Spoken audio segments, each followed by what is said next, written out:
शुद्ध स्फटिक के समान है, आर पारदर्शी है, प्रबल तेज उसमें है, बहुत ही विशाल तेज उसमें से प्रकट होती, आभा प्रकट होती है। ऐसा भगवान का शरीर है, इसलिए उसमें बुढ़ापा नहीं है। सात धातु नहीं, उपधातु नहीं, तो बुढ़ापा भी नहीं। फिर भगवान कभी जन्म नहीं लेंगे, इसलिए उनको जन्म नाम का दोष नहीं। उसके पहले बीमारी, जन्म के पहले है बीमारी।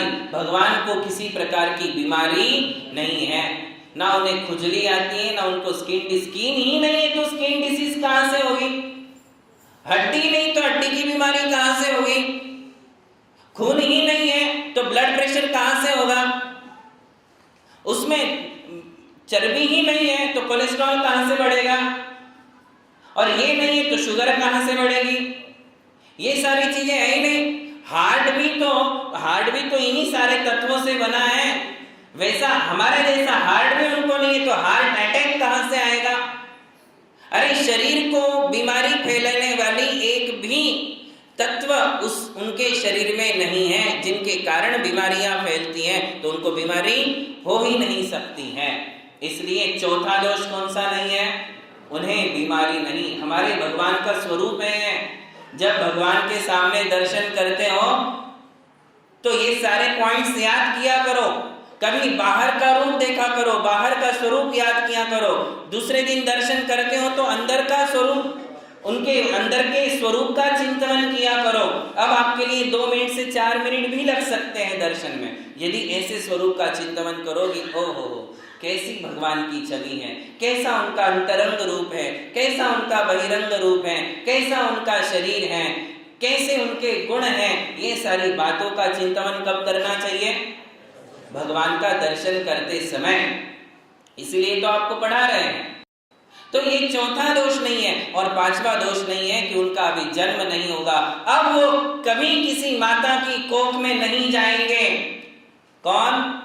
भगवान। अब भगवान कभी जन्म नहीं लेंगे। आपको बताया था कि ईश्वर अवतारवाद हम नहीं मानते हैं। ईश्वर एक बार बन गए, अब वो वापस लौट करके किसी माँ की कोख में जन्म नहीं लेते हैं। इसलिए उनको जन्म नाम का दोष भी नहीं है। और फिर कहते हैं मरण भी नहीं, भगवान का कभी मरण नहीं होता। वो तो अमर हो गए। कैसे हो गए?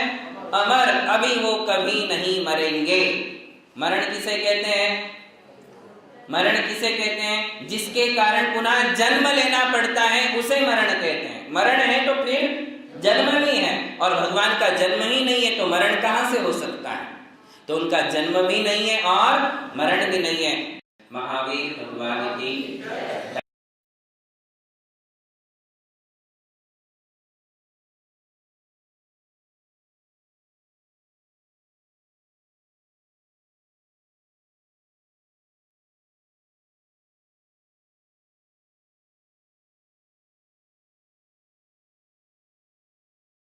इसी प्रकार उन्हें अगला दोष है, उन्हें फियर नहीं है, उन्हें किसी का डर नहीं है। डरता कौन है? जो नेचुरली स्वभाव से डरपोक हो, या तो वो डरता है, या जिसने पाप किया हो, जिसने गलत काम किया हो, जिसने परिवार की, समाज की आंखों में धूल झोंक करके कोई काम किया हो, एक आध दिन पी ली हो, वो डरे। जिसने किसी के साथ धोखाधड़ी की हो, बड़ा गफला किया हो, घोटाला किया हो, वो डरता है। ऐसे ही लोगों को डर लगता है। या फिर जिसका कोई वैरी हो, जिसका कोई शत्रु हो, उससे उसके लिए डर लगता है। भगवान तो इन सारे विकारों से परे हैं। ना भगवान किसी के शत्रु है, ना भगवान का कोई शत्रु है। इसलिए भगवान को डर भी नहीं लगता है। अगली बात कहते हैं कि भगवान को अहंकार नहीं। कौन सा दोष? अहंकार, ईगो नहीं। देखिए, सोचिए, आप एक बात का विचार करिए। ये बहुत ही विचारणीय विषय है कि संसार में सबसे सुंदर कौन है? भगवान है। क्यों सुंदर है? क्योंकि उनके शरीर में 7 धातु और उपधातु नहीं है। पिंपल्स किसे आएंगे? जिसके अंदर के वात, पित्त, कफ या खून की मात्रा में कमी ज्यादापना आ जाएगा, उसके बाहर से आंखें लाल हो जाती हैं, पिंपल्स दिखने लग जाती हैं, बाल वाइट होने लग जाते हैं, हड्डियां कमजोर होने लग जाती हैं, सुंदरता खत्म हो जाती है, यौवन नष्ट हो जाता है। भगवान के शरीर में कोई भी गलत तत्व ही नहीं है, कोई सात धातु नहीं है और इनमें गड़बड़ नहीं होती है, इसलिए भगवान का सौंदर्य ना कभी घटता है ना बढ़ता है। वो इतना अनंत है कि अब उसमें बढ़ने की भी कोई चांस नहीं और घटने के चांस तो है ही नहीं। इस संसार में भगवान से सुंदर कोई नहीं है, किंतु उनको अहंकार थोड़ा भी नहीं है। और आप थोड़े से क्या अच्छे दिखते हो, देखो मेरे में और भगवान में क्या अंतर है। कुंद आचार्य प्रवचन सारथी में लिखते हैं कि जो जानदी अरहंतम दवत्थ गुणत्त पज्जयत्थिम सो जानदी अपाणम मोहो खलु जादि तस्सलयम। बोले कौन अपने मोह को नष्ट कर सकता है, कौन अपनी इच्छाओं पर मोह पर विजय प्राप्त कर सकता है। बोले जो प्रतिदिन अरिहंत भगवान का चिंतन करता है, अरिहंत भगवान के द्रव्य का, उनकी पर्याय का, उनके गुणों का जो चिंतन करता है और फिर अपने साथ उनको टैली करता है, तब उसको शर्म आती है, तब उसको लाज आती है, तब उसको फील होता है कि अरे कहाँ भगवान है और कहाँ मैं क्षुद्र हूं, किंतु मुझे अहम कितना है, मुझे अहंकार कितना है। देखिए भगवान को कितना ज्ञान है, अनंत ज्ञान है, केवल ज्ञान है, किंतु अहंकार शून्य है। भगवान के पास संपत्ति कितनी है, जायदाद कितनी है, प्रॉपर्टी, अंतरंग लक्ष्मी देखो तो अनंत है, कितनी है, अनंत लक्ष्मी है, अंदर से अनंत ज्ञान दर्शन सुख और वीर्य। परसों बताया था ना, जीर्ण गुण संपत्ति हो मध्यम, वही उनकी संपत्ति है। वो अनंत ज्ञान दर्शन सुख और शक्ति के भंडार हैं, अनंत शांति के भंडार हैं, अनंत ऊर्जा के भंडार हैं, यही तो उनकी प्रॉपर्टी है। और बाहर से देखो तो समव शरण, इस दुनिया में किसी का घर, किसी का महल, किसी का फ्लैट ऐसा नहीं हो सकता है। संसार की सबसे सुंदर और महंगी वास्तु यदि कोई है तो वो समव शरण है। क्या है, सबसे महंगी वास्तु और सबसे सुंदर वास्तु यदि कोई है तो वो कौन सी है, समव शरण, जो भगवान का लगता है। वैसा किसी का घर इस संसार में नहीं हो सकता है। इंद्र स्वयं उस समव शरण की रचना करते हैं, किंतु उस समव शरण से सुंदर इंद्रों के विमान भी नहीं होते हैं। समव शरण इतना सुंदर है, 9 निधियां हैं, 14 रत्न हैं, वहां मिट्टी का तो काम ही नहीं है। जो समव शरण बनता है वो रत्नों का, सोने का, चांदी का, स्फटिक का बनता है। इतनी संपत्ति होने के बाद भी अहंकार किसके कारण समव शरण है। यदि भगवान को माइनस कर दो तो क्या वो समव शरण रहेगा, तो समव शरण किसका है, भगवान का, किंतु उनको अहंकार नहीं है। तुम्हें, आप लोगों को 2 फ्लैट से 4, 2 कमरे से 4 कमरे वाले में चले जाते हो। बोले पहले तो 2 BH का था, अभी तो मेरा 5 BHK का है। बड़ा जोर से तन करके बोलता है, बहुत बढ़िया घर है, बहुत बड़ा घर है। पहले तो हमारा इतना छोटा था, आज बहुत बड़ा है। जैसे घर की साइज बढ़ती है वैसे अहंकार की साइज बढ़ जाती है, जैसे ज्ञान बढ़ता है वैसा अहंकार बढ़ जाता है। कुछ थोड़ी सौंदर्य आ जाता है तो उसका अहम आ जाता है। हमारे लिए अहम बहुत ज्यादा है और हमारे पास है कुछ भी नहीं है, किंतु भगवान के पास सब कुछ अनंत है, किंतु अहंकार शून्य। इसीलिए तो हम उन्हें पूछते हैं, इसलिए तो रात दिन उनका नाम लेते हैं, इसीलिए तो उनके नाम मात्र से हमारे पाप नष्ट हो जाते हैं। त्वन्नाम मंत्र मनीषम मनुजः स्मरन्तः सद्यः स्वयं विगत बंध भया भवन्ति। उनके नाम लेने से भी हमारे पाप नष्ट होते हैं, हमारे बंधन खुल जाते हैं, हमारा डर चला जाता है। उनके नाम में इतनी शक्ति है तो बताइए उनके आत्मा में कितनी शक्ति होगी, जिनके नाम मात्र से विघ्नौघा प्रलयम यान्ति, सारे विघ्न नष्ट हो जाते हैं। शाकिनी भूत पन्नगा, भूत प्रेत की बाधा दूर हो जाती है, सर्प और बिच्छुओं का विष निर्विष हो जाता है सिर्फ भगवान का नाम लेने से। क्यों ऐसा, क्यों ऐसा? क्योंकि भगवान सारे विकारों को दूर कर चुके हैं। उनकी आत्मा अतिशयवान है, उनकी आत्मा अनंत ऊर्जा का भंडार है, अनंत सुख शांति का भंडार है और निष्पाप है। इसलिए उनका नाम लेने से हमारे भी पाप नष्ट हो जाते हैं। तो उनमें कौन सा दोष नहीं है? आदित्य जी कौन सा बताया? अहंकार, ईगो उनमें प्राउड नहीं है, किसी चीज का भी अहंकार उन्हें नहीं है, ये बात है। अब उसके आगे देखिए क्या नहीं है, राग नहीं, द्वेष नहीं, मोह नहीं, ये 3 दोष देख लीजिए। राग का मतलब है कि उन्हें किसी वस्तु से अटैचमेंट नहीं है, किसी वस्तु का राग नहीं है, खुद के शरीर का भी राग नहीं है। देखिए सबसे सुंदर उनका शरीर है। भक्तामृत जी में बताया है कि भगवान के शरीर को निर्माण करने वाले परमाणु उतने ही थे, इसलिए भगवान के अलावा इस संसार में दूसरा कोई सुंदर है ही नहीं, क्योंकि वे परमाणु उतने ही थे, भगवान के लिए ही बने हुए थे। उससे उनके शरीर की रचना हो जाती है और सुंदर शरीर उन्हें प्राप्त होता है। आप सोचो, आप ही कहते हो जिनकी प्रतिमा इतनी सुंदर वो कितना सुंदर होगा, नाम तिहारा कब तेरा ऐसे ही दर्शन होगा। जब आप ये सारी बातों का चिंतन करोगे, जहां बैठोगे वहां प्रभु का दर्शन हो जाएगा। आंख बंद करोगे, तुम्हारे लिए वो वीतराग छवि तुम्हारे सामने आ जाएगी। जब इन ऐसी ऐसी बातों का चिंतन करोगे, जिनकी प्रतिमा इतनी सुंदर, प्रतिमा के साथ मैच करने वाला भी आज दुनिया में कोई आदमी और कोई महिला नहीं है। अच्छी फोटो खिंचवाओ, स्टूडियो में जाओ, उसका डिजिटल कर दो, खुद की बोल रहा हूं आपकी, जो बैकग्राउंड देना है सो बैकग्राउंड दे दो, जो मेकअप करना है 5,000 से लेकर लाख रुपए का जो मेकअप करना है वो मेकअप कर लो और फोटो टैली करो, भगवान के साथ मैच करो। आपकी फोटो वहां मैच होने वाली नहीं है, 1% भी वहां मैच होती नहीं है। जिनकी प्रतिमा इतनी सुंदर, वो कितने, प्रतिमा से भी ज्यादा सुंदर कौन होगा? भगवान। आप में वो उल्टी बात है, आप जैसे दिखते हो उससे ज्यादा तुम्हारी फोटो अच्छी लगती है। आप फोटो में जितने अच्छे लगते हो उतने अच्छे आप हो नहीं, किंतु भगवान का बिल्कुल उल्टा है। भगवान जैसे उनकी प्रतिमा है उससे भी सुंदर हमारे भगवान दिखते हैं। कई लोग फोटो ईमेल से देखते हैं कि हाँ इस लड़की की शादी अपने लड़के के साथ हो जाए, लड़की तो बहुत सुंदर है, और जब सामने देखते हो तब नजारा कुछ अलग ही होता है।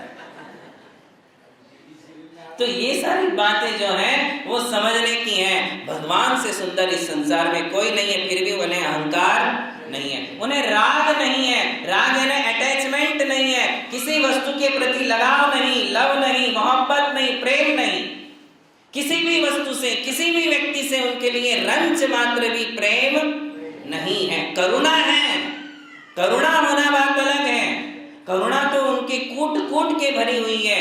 तीनों लोक के संसार के अनंत जीवों के प्रति उनके मन में करुणा है, उनकी आत्मा में करुणा है, किंतु लगाव नहीं है। क्या नहीं है? लगाव नहीं है। और अगला है द्वेष भी नहीं है। तो क्या लगाव नहीं तो क्या सबसे हेट है? द्वेष है तो कहते उन्हें द्वेष भी नहीं है। क्या सोचोगे आप?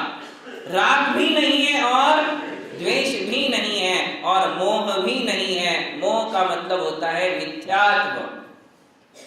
आप जिसे मोह कहते हो ना, बोलचाल की भाषा में आप जिसे मोह कहते हो उसे शास्त्रीय भाषा में राग कहते हैं। क्या कहते हैं? और मोह का एग्जैक्ट मीनिंग है मिथ्यात्व। उन्हें मिथ्यात्व नहीं है, अर्थात उनके ज्ञान में कंफ्यूजन नहीं है, उनकी श्रद्धा में कंफ्यूजन नहीं है, कंफ्यूजन नहीं है, मिथ्यात्व नहीं है, मोह नहीं है।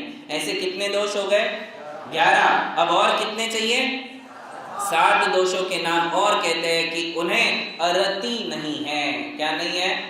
अरति। अरति का मतलब है कि वो कभी बोर नहीं होते हैं। बोरिंग, बोरिंग समझते हो ना? बहुत ज्यादा देर टीवी देख ला, बोर हो जाते हो। बहुत ज्यादा घूम फिर लिया, कहते चलो यार अपना घर ही ठीक है, बोर हो जाते हो।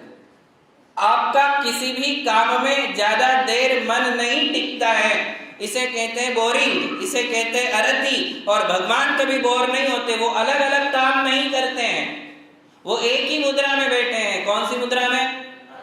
या तो पद्मासन या तो खड़गासन। उनकी मुद्रा में कोई चेंजेस नहीं है, फिर भी उसमें हजारों वर्ष निकाल देते हैं, लाखों वर्ष निकाल देते हैं, और सिद्ध भगवान तो एक बार सिद्धालय में विराजमान हो गए, अब अनंत काल वहीं विराजमान रहते हैं, किंतु फिर भी उन्हें बोरिंग नहीं है। क्यों नहीं है? क्यों नहीं है बोरिंग? क्यों होगी उन्हें बोरिंग? क्योंकि उन्होंने मोहनीय कर्म को नष्ट कर दिया है। जीत लिया नहीं, नष्ट ही कर दिया है। मोह नहीं है, इसलिए उनका मन एक, और मन जो है, मन और आत्मा अब एक हो गई। जो उनका भाव मन था और आत्मा थी, अब वो एक हो गई, अब दो नहीं रहे, केवल आत्मा है। अनंत ज्ञान है, केवल ज्ञान के द्वारा सारा संसार देख रहे हैं।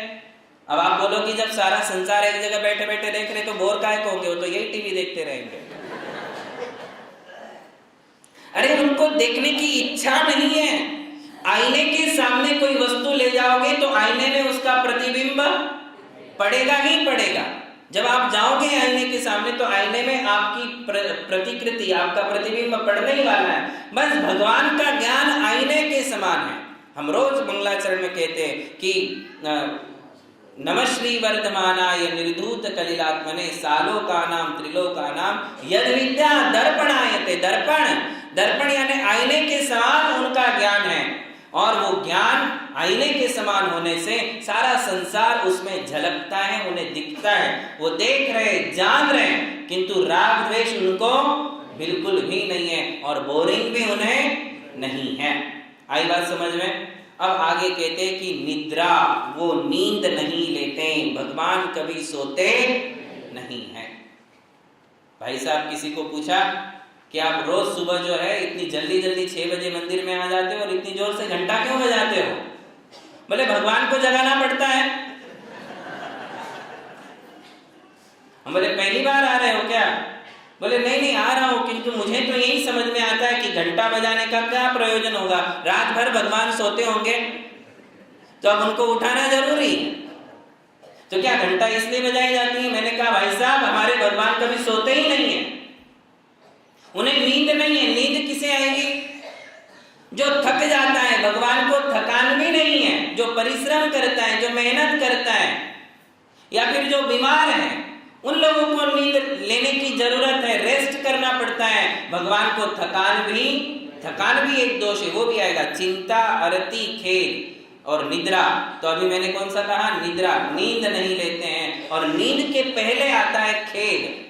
क्या नहीं है? थकान नहीं है, भगवान टायर्ड नहीं होते। कितने हो गए? और उसके पहले भी एक आता है कि उन्हें चिंता नहीं है, टेंशन नहीं है, वरी नहीं है। भगवान को किसी बात की चिंता नहीं है।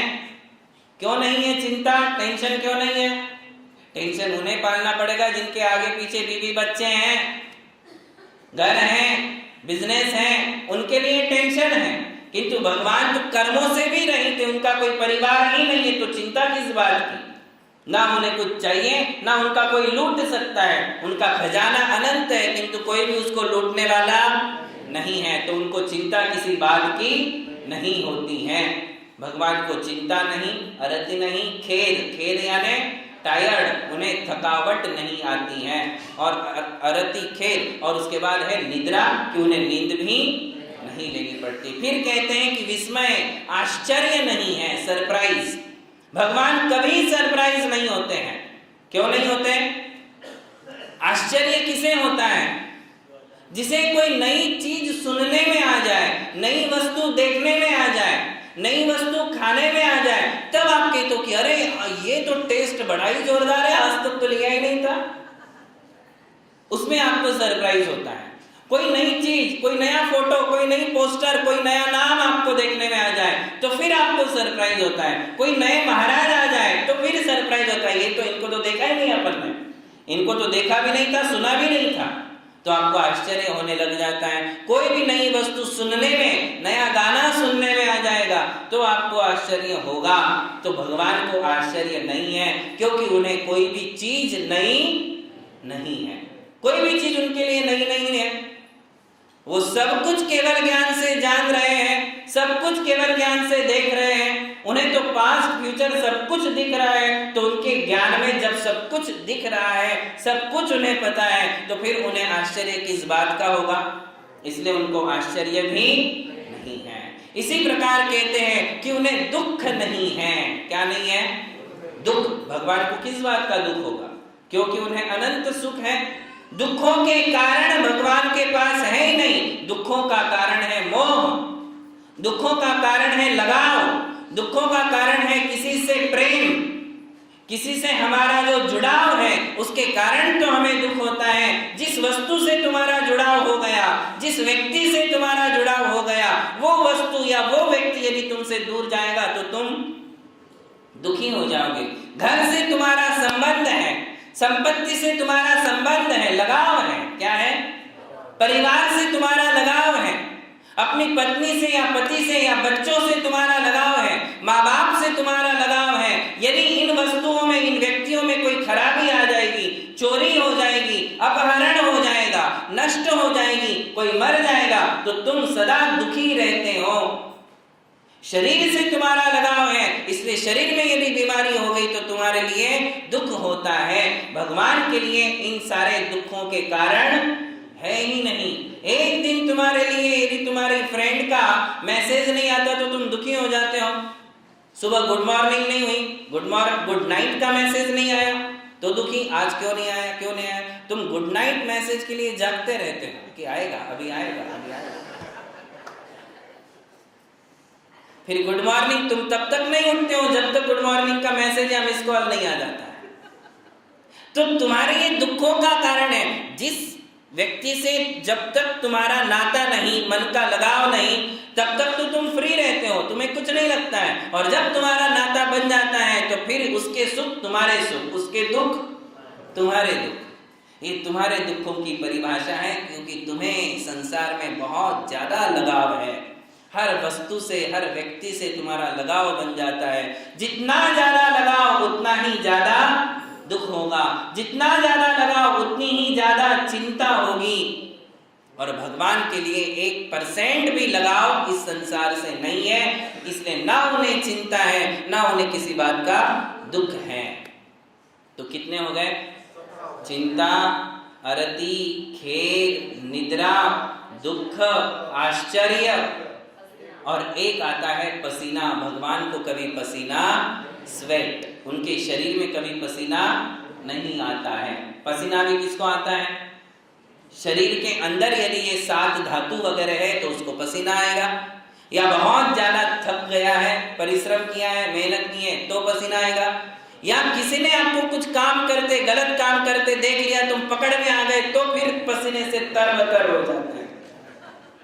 है कि नहीं बात सही? जब तुम बहुत ज्यादा डर जाते हो, अचानक से कोई तुम्हारे सामने आ जाता है जो नहीं आना चाहिए था, और वो जब सामने आता है तो तुम पसीने से भर जाते हो। तो ये पसीना, इस कारण से भगवान को पसीना भी नहीं आता। इसलिए कितने दोष नहीं है?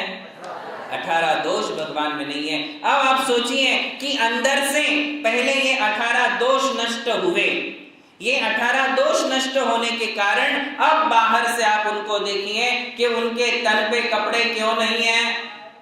क्योंकि उनको राग नहीं है, द्वेष नहीं है, मोह नहीं है, वासना नहीं है। कपड़े किसे पहनना पड़ता है?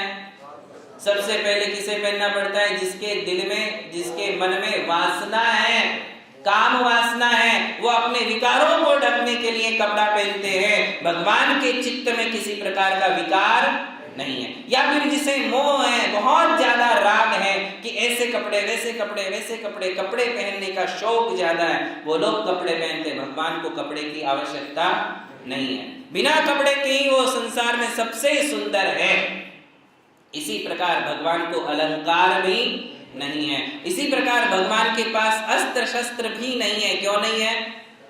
कोई शस्त्र भगवान के पास क्यों नहीं है? क्योंकि भगवान को किसी का डर नहीं है, और भगवान को किसी का द्वेष भी, जिसके लिए किसी का द्वेष हो या डर हो वो आदमी अस्त्र शस्त्र रखेगा।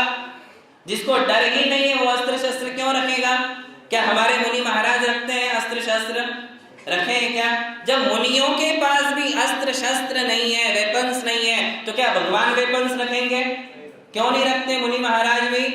क्योंकि मुनि महाराज को डर नहीं है। प्राण चले जाए तो चले जाए, जब जाएंगे तब चले जाए, उन्हें प्राणों का भी डर नहीं है। प्राण चले गए तो चले गए, मैं तो संन्यासमय जीवन जी रहा हूं, जब भी मरूंगा समाधि मरण से ही मरूंगा। इसलिए उनको कोई डर नहीं है कि यहाँ मुंबई से मैं विहार करूंगा, मुंबई में तो सब आ रहे हैं, देख रहे हैं, बैठ रहे हैं, सेवा कर रहे हैं, मुंबई से बाहर जाऊंगा, मेरे पास कोई नहीं होगा, कमंडल में एक पिस्तौल रख लेते हैं। ऐसा हमारे मुनिराज सोचते क्या? अकेले भी हैं तो भी उन्हें किसी प्रकार का डर क्यों? क्योंकि उनका किसी के प्रति वैर नहीं है, उनका किसी से द्वेष नहीं है, ना उनको किसे मारना है, ना किसी से अपनी रक्षा करना है। उपसर्ग करेंगे, मार देंगे, चाटा मारेंगे, जान ले लेंगे, मेरा संयम तो नहीं लेंगे, मेरी साधना और तपस्या तो नहीं लेंगे, मेरी साधना का हरण कोई नहीं कर सकता है, शरीर का हरण कर सकते हैं। इसलिए हमारे परमेष्ठी, हमारे गुरु, हमारे भगवान अपने साथ किसी प्रकार का वेपन नहीं रखते हैं, अस्त्र शस्त्र नहीं रखते हैं। और चौथी बात, लेडीज भी नहीं दिखती हैं। क्यों रहेगी भाई लेडीज? क्योंकि उनके मन में काम विकार नहीं है, राग नहीं है, मोह नहीं है, इसलिए लेडीज भी उनके साथ नहीं है। और इतनी सुंदर वीतराग छवि क्यों दिखती है बाहर से? नासाग्र दृष्टि, पद्मासन में, खड़गासन में अत्यंत शांत, निर्विकार, प्रसन्न मुद्रा क्यों दिख रही है? क्योंकि अंदर से ये सारे जितनी भी हलचल है वो अंदर होती हैं, वो सारी हलचल बंद हो गई, वो अचल हो गए। कैसे हो गए? क्यों? क्योंकि उनके मन में किसी प्रकार का विकार नहीं रहा। इसलिए हमारे भगवान सबसे शुद्ध है। इस प्रकार 18 दोषों का नहीं होना ही भगवत्ता का प्रतीक है। इसके अलावा संसार में कोई भगवान हो ही नहीं सकता है। जिसके आत्मा में 18 दोष हैं वो कभी भगवान नहीं होगा। और जब भी कोई भगवान बनेगा तो कब बनेगा? इन 18 दोषों को दूर करने से ही बनेगा। 18 दोषों को दूर करना ही वीतरागता है, उन्हें हम वीतरागी कहते हैं। ठीक है, महावीर भगवान की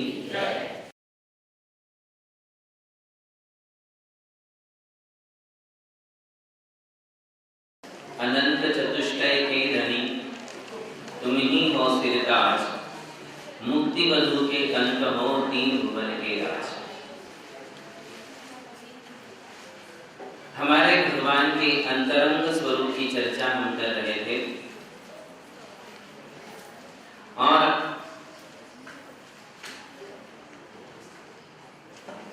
पिछले दिनों में हमने इस विषय में चर्चा की थी कि हमारे भगवान 18 दोषों से रहित होते हैं। 18 दोषों से रहित होना ही उनका स्वरूप है, उनका लक्षण, आप्त का लक्षण, भगवान का लक्षण एक ही है कि वे 18 दोषों से रहित होने ही चाहिए। यदि ऐसा नहीं है तो वे भगवान नहीं हो सकते, न भूतो न भविष्यति। यदि ऐसा नहीं है तो वो किसी भी काल में भगवान नहीं हो सकता है। भगवान है तो 18 दोषों से रहित हो। अब प्रश्न ये है कि हमने ये देख लिया कि बाहर से क्या क्या नहीं है, अंदर से क्या क्या नहीं है, तो फिर उनके पास है क्या? क्या उनकी आत्मा शून्य है? ऐसे भी दर्शन है जो शून्यता को सिद्धि मानते हैं, शून्यता को मुक्ति मानते हैं। शून्यवाद एक ऐसा वाद है जिसे कोई कोई इस दुनिया में स्वीकार करते हैं कि आत्मा का शून्य हो जाना या गुणों से रहित हो जाना यही मुक्ति है। किंतु जैन दर्शन कहता है कि ऐसा नहीं है। 18 दोषों से रहित होने के बाद उनको उपलब्धि किस बात की हुई है? तो कहते हैं अनंत चतुष्टय के धनी। ये हमारे भगवान के 4 गुण हैं। कौन से 4 गुण? तो कहते हैं अनंत ज्ञान, अनंत दर्शन, अनंत सुख और अनंत शक्ति या अनंत वीर्य। ये 4 गुण अरिहंत भगवान में पाए जाते हैं। और इसका कारण है कि उन्होंने इन 4 गुणों पर आवरण डालने वाले कर्मों का नाश कर दिया है। भावार्थ ये है कि ये 4 गुण अनंत ज्ञान, अनंत दर्शन, अनंत सुख और अनंत वीर्य इस संसार के प्रत्येक जीव में पाए जाते हैं। आज सबसे पहले ये बात हमारे लिए क्लियर करना है कि संसारी जीवों में या अरिहंत में या सिद्ध में अंतर क्या है और सिमिलैरिटी क्या है, समानता क्या है? तो बात यह है कि चार गुण सभी जीवों में पाए जाते हैं, चाहे वो संसारी हो चाहे वो सिद्ध हो। कौन से चार गुण? चाहे वो चींटी की आत्मा हो, चाहे वो पेड़ की आत्मा हो, चाहे वो किसी भी जानवर की आत्मा हो, चाहे वो जल का एक, अग्नि का एक, वायु का एक, पृथ्वी का एक, वनस्पति का एक, एकेंद्रिय से लेकर पंचेंद्रिय तक के संसार के कोई भी जीव हो, यदि वो जीव है तो उसमें चार गुण अवश्य पाए जाएंगे और वही चार गुण अरिहंतों में होंगे, वही चार गुण सिद्धों में होंगे। ऐसे तो प्रत्येक द्रव्य में अनंत गुण हैं, सकल द्रव्य के गुण अनंत पर जाय अनंता। प्रत्येक द्रव्य में अनंत गुण हैं, किंतु विशेष गुणों की चर्चा है। जैसे हमारे यहाँ पुद्गल में चार गुण माने जाते हैं। पुद्गल यानी जड़, अचेतन।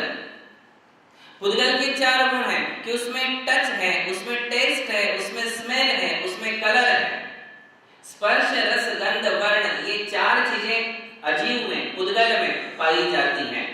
ऐसे ये उसके चार विशेष गुण हैं, किंतु ऐसे ही चार विशेष गुण जीवों में भी पाए जाते हैं और सभी जीवों में होंगे। कौन से चार गुण? तो कहते हैं ज्ञान, दर्शन, सुख और वीर्य। ज्ञान, दर्शन, सुख और वीर्य, ये संसार के प्रत्येक जीव में पाए जाने वाले चार गुण हैं।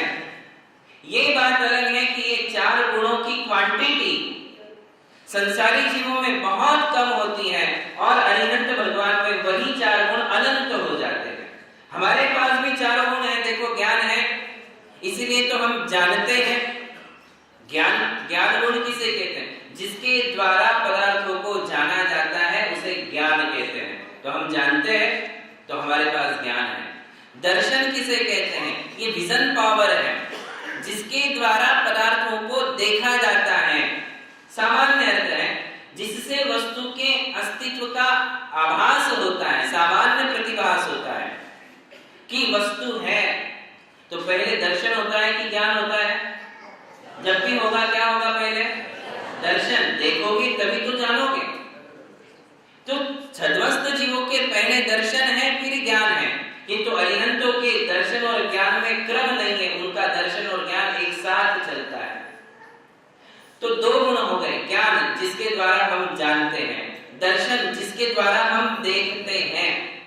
तीसरा गुण है सुख, जिसके द्वारा आनंद की अनुभूति होती है, उसे सुख कहते हैं। और वीर्य, शक्ति, जिसके द्वारा हमारा अस्तित्व बना रहता है, उसे कहते हैं शक्ति। अस्तित्व किससे बनेगा? शक्ति से ही बनेगा। कुछ ना कुछ शक्ति चाहिए, पावर चाहिए, तभी हमारा अस्तित्व बना रहेगा। ये शक्ति नाम का गुण है। चारों गुण हैं। अब आप कहोगे कि महाराज साहब जानवरों को सुख कहा है, एक इंद्रिय को सुख कहा है, तो ये बात भी समझ लेना चाहिए कि ये चारों गुण संसारी जीवों के विभाव रूप में है, नेचुरल फॉर्म में नहीं है।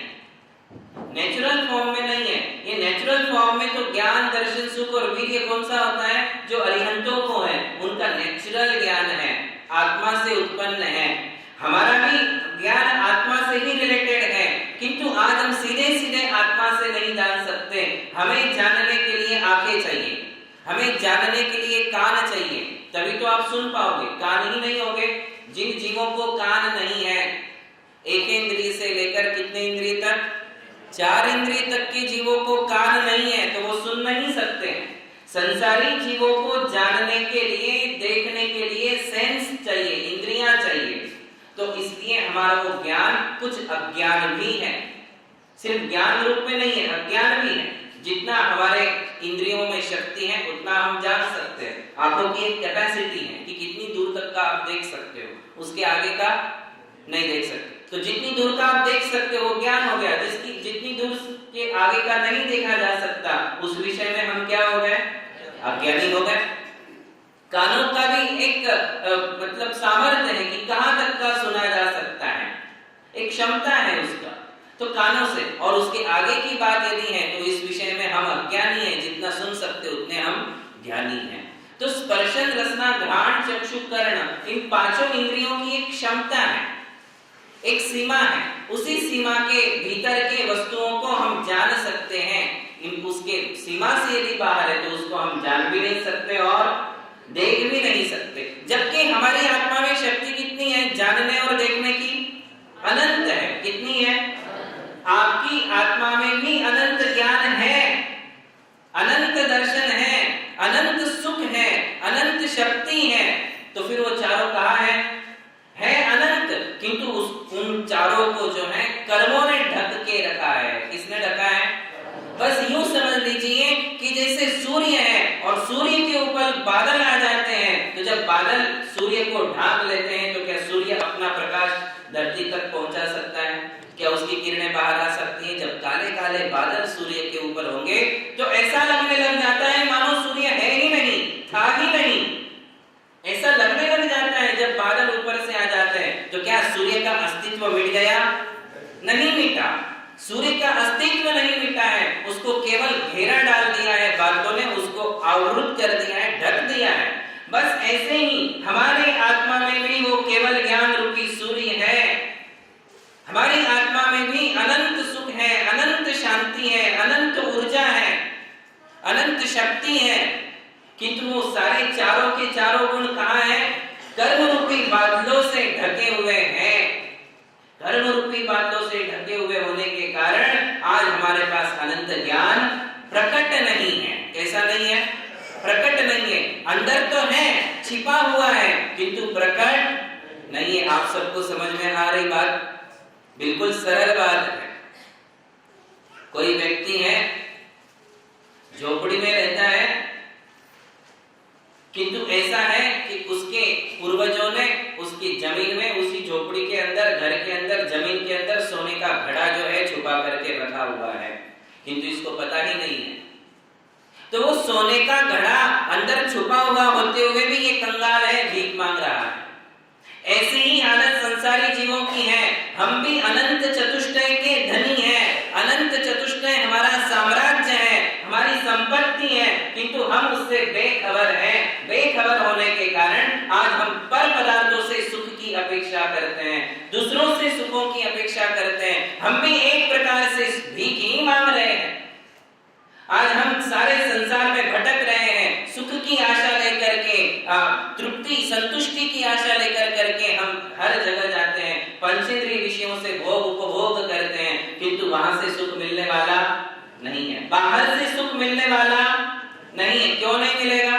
आप थोड़ा सा ध्यान दीजिए कि हमने दो तत्व आपको बताए, एक जीव तत्व आत्मा और एक है अजीव तत्व पुद्गल। पुद्गल के कौन से चार गुण बताए? स्पर्श, रस, गंध और वर्ण। और आत्मा के कौन से चार गुण बताए? ज्ञान, दर्शन, सुख और वीर्य। ये चार गुण बताए। अब आप बताइए कि आपके सामने जो थाली रखी है खाने पीने की, जिसमें सब कुछ मिष्टान्न रखे हुए हैं, वो कौन सा द्रव्य है? जीव द्रव्य है कि पुद्गल द्रव्य है? जिसमें कलर है, जिसमें कुछ स्मेल है, वो पुद्गल। तो ये चार जो हमारे सामने थाली रखी हुई है, उसमें जो भोजन है वो हमारी रसना इंद्रिय का विषय है, और इंद्रिय जो है वो भी पुद्गल है और उसका विषय भी पुद्गल है। आप बताओ पुद्गल में सुख नाम का गुण है क्या? देखो ये जैनों की फिलॉसफी है, बहुत जल्दी समझ जाओगे कि जैनिज्म जो ये मानता है कि बाहर से सुख मिलने वाला नहीं है, इसको आप थोड़ा सा सैद्धांतिक दृष्टिकोण से समझने का प्रयास कीजिए कि पुद्गल में चार गुण है, स्पर्श है, रस है, गंध है, वर्ण है। सुख नाम का गुण तो है ही नहीं। जब उसमें सुख नाम का गुण ही नहीं है तो वो तुम्हें सुख देगा कहां से? पर पदार्थों में, जड़ पदार्थों में, पुद्गल द्रव्य में सुख नाम का गुण है ही नहीं, तो वो हमारे लिए सुख देगा कहां से? और हम पूरे जीवन भर सुख की आशा किससे लगाए हुए हैं? उन्हीं पुद्गल पदार्थों से सुख की आशा लगाए हुए हैं, जिसके पास सुख शून्य है। सुख कहाँ है? अंदर है। और हम खोज कहाँ रहे हैं? बाहर खोज रहे हैं। इसी के लिए कहते हैं मूढ़ मान्यता, इसी के लिए कहते हैं मिथ्यात्व, कि हमारी मान्यता ही गलत है कि कोई मुझे सुख देगा, कोई पर पदार्थ मेरे लिए सुख दे देगा, और हम उनके लिए अपने सुख का निमित्त बना लेते हैं और उनका भोग उपभोग करते हैं, किंतु सुख शांति हमारे लिए है ही नहीं, तो मिलेगी कहां से? और जब नहीं मिलती है, अतृप्ति होती है, अतुष्टि होती है, तो फिर हमारे लिए दुख हो जाता है। वही सुख क्या बन जाता है? दुख।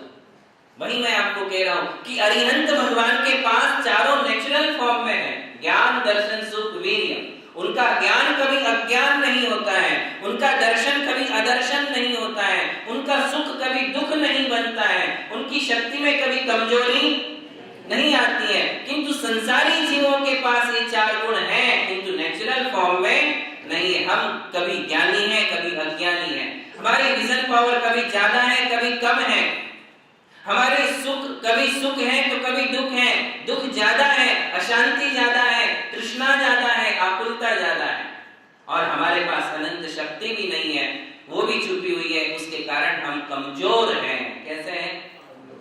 कमजोर हैं। और सिद्धों का, अरिहंतों का सुख कैसा है? जो कहते हैं अन्य द्रव्यानपेक्षम, उनके लिए दूसरे द्रव्य की अपेक्षा नहीं है।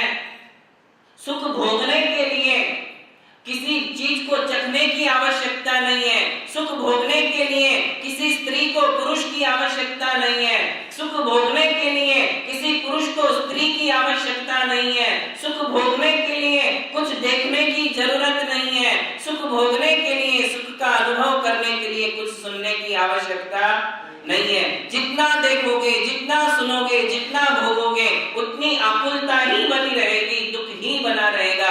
अरिहंत भगवान का सुख कैसा है? कहते अन्य द्रव्यानपेक्षम, उन्हें किसी भी पदार्थ की आवश्यकता, आलंबन की आवश्यकता नहीं है, पर पदार्थों से निरपेक्ष उनका सुख है। अन्य द्रव्यानपेक्षम निरुपम ममितम शाश्वतम सर्वकालम। कैसा ये सिद्ध भक्ति का श्लोक है? उसमें कहते हैं कि निरुपम है, संसार में किसी के पास ऐसा सुख नहीं है जो अरिहंतों के पास है। बाकी सब दुखी हो सकते हैं, अरिहंत भगवान कभी दुखी नहीं होते। अमितम, कितना सुख है? बोले प्रमाण रहित है, अनंत है। और कैसा है? तो कहते हैं शाश्वतम, शाश्वत है। एक बार जो वो सुख प्राप्त कर लिया, एक बार अरिहंत बन गए, तो अब वो बाद में क्या बनेंगे? सिद्ध बन जाएंगे। अरिहंत के बाद सिद्ध अवस्था में भी उतना ही सुख है, सुख कभी घटता बढ़ता नहीं है, और अनंत काल तक वो उस सुख का अनुभव करते रहते हैं। वृद्धि ह्रास व्यपेतम, ना उसमें कुछ वृद्धि होती है, ना उसमें किसी प्रकार का ह्रास होता है। किसके? अरिहंत और सिद्धों के सुख में। और हमारे सुख में क्या है?